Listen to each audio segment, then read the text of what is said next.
Once upon a time, there was a magical kingdom ruled by a noble king and his loving queen. The king and queen possessed all that life had to offer, with one exception, a child. They would have given everything they owned for such a blessing, and they prayed for it every day until finally their prayers were answered. Our little girl. So, my queen, I think you should be the one to pick the name for our beautiful child. I already have one. I want our child to be named Snow White because of her fair and beautiful skin. And so it was decreed. The little girl was to be known from that day forth as Snow White, the fairest of them all. And with every passing season, Snow White became even more beautiful, until she had grown to become a young lady, adored by all, not only for her beauty on the outside, but for her gentle, loving manner. Even the creatures of the forest were her friends. Then one day, a terrible tragedy struck, destroying Snow White's world. Her mother, the queen, was taken by a sudden and fatal illness. Oh, Mother, how am I to live now?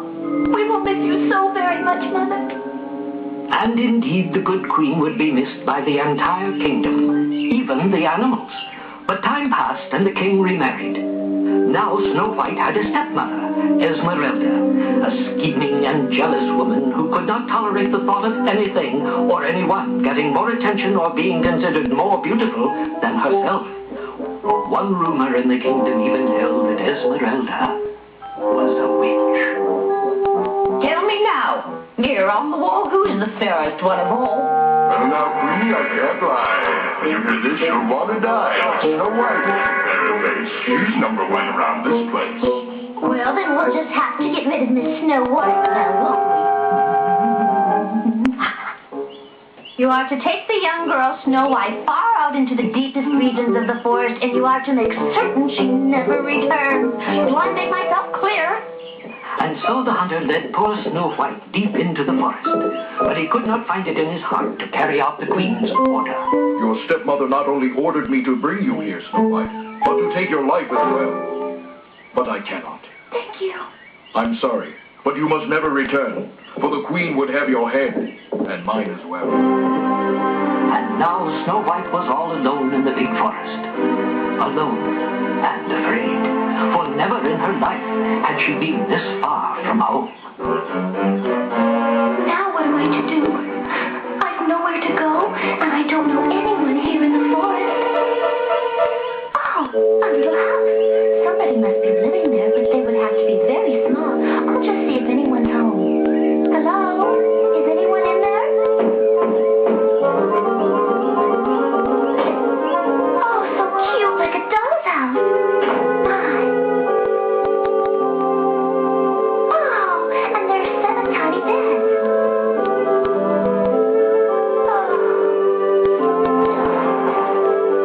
And so Snow White, exhausted from the day's frightful events, fell into a sound sleep.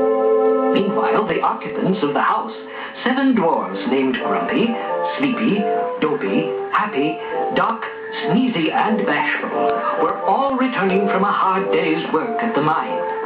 Naturally, they were tired as well, and the last thing they expected to find was someone sleeping in their beds. All right, which one of you guys invited her? She's a girl. Who is she? I wish I knew. Is she dead? No, Dopey. She's waking up. Oh, these beds must belong to you. Please forgive me for sleeping in them. I was lost in the forest and all by myself without any place to rest. But who are you? You are in the company of the 7 dwarfs. On behalf of all of us, you are most welcome here. Thank you very much for your hospitality. But who are you and how did you get here? My name is Snow White, and after my mother died, my stepmother had me taken into the forest by this hunter with instructions to kill me to make certain I would never return. Killing people is not very nice. Well, don't worry yourself about it. You'll be safe right here with us. Yes, this'll be your home and you'll be one of us. Thank you. Will I have to shrink? No, just the way you are, Snow White. So in the midst of the forest, Snow White had found a home, and with it 7 little people who were willing to be her friends and accept her for being just who she was. So long. Bye-bye, everybody. I'll see you. Well, I'll just clean up and make everything as nice as I can. And so Snow White cleaned and scrubbed their house, washed and dried their clothes, and even found time to bake them her very special dessert. Who'd like a piece of lemon ice cake? Oh, this is better than an after-dinner nap. While back at the castle, Snow White's wicked stepmother was anxious to confirm that she was, once again, the fairest in the land. Mirror, mirror on the wall. Now, suppose you tell who's the fairest one of all. Well, Queen dear, the truth is that you still don't have the goods. Because Snow White is alive and well and living in the woods. That does it. I'll fix her once and for all. And so the wicked Queen Esmeralda went down into her secret room in the basement of the castle and began to prepare the most deadly poisonous brew she could possibly concoct. Now I shall take one of these irresistibly delicious apples and coat it with my special brew. Whoever shall but taste of this apple will die instantly.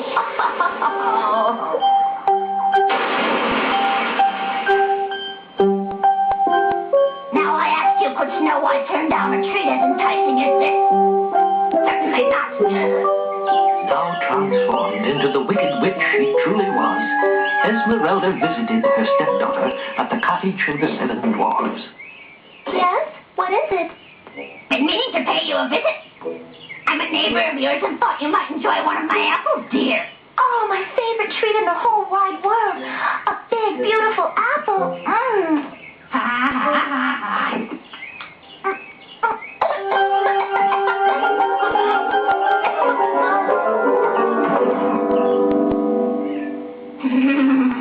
There. Fee-fi-fo, fum, fee-fi-fo, fum, fee-fi. She'll die. Now I'm finally rid of her. Oh, yeah.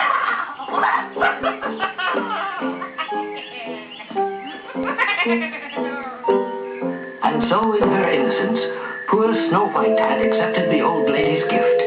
And when the dwarfs returned home that evening, they found her lying on the ground as though in deep, eternal sleep. Heartbroken, they refused to believe she would not one day awaken. They constructed a special bed for Snow White and enclosed it with glass, and, along with the creatures of the forest, kept a constant vigil over the beautiful young princess. Until one day, as if by fate, a very special visitor chanced to come upon this strange gathering. The rider's coming. It appears to be some kind of royalty, men. Indeed, it was the prince of the neighboring kingdom. Greetings, little man.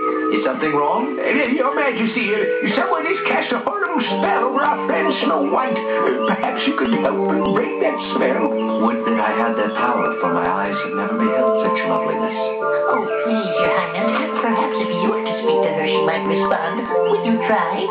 I promised that if some miracle brought back her life, I'd swear to her my love and ask her to be my princess. What was that? It was a piece of fruit that had been lodged in her throat. Look, she's stirring. I think she's coming back to life.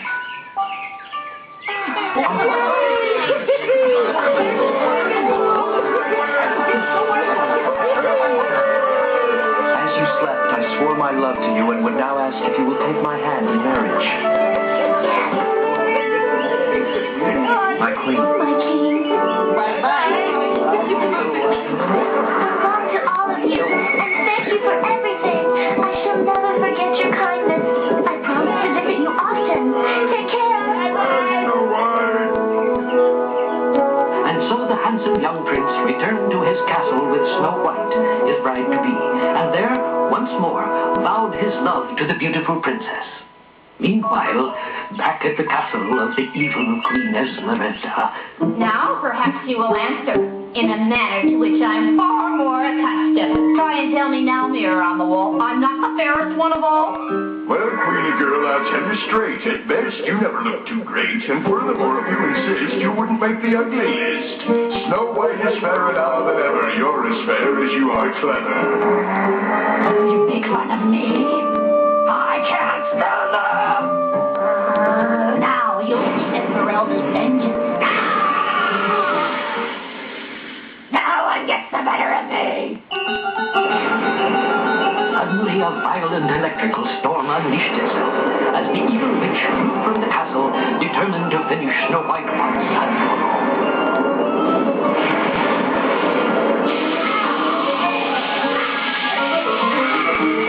But instead, the storm put an end to Esmeralda. Her sword, acting as a lightning rod, threw a great bolt of electricity, which frazzled her into a pile of dust, to be blown away into the far reaches of the kingdom, until there was nothing left of Snow White's evil stepmother. The news of the witch's death soon spread to the neighboring kingdom.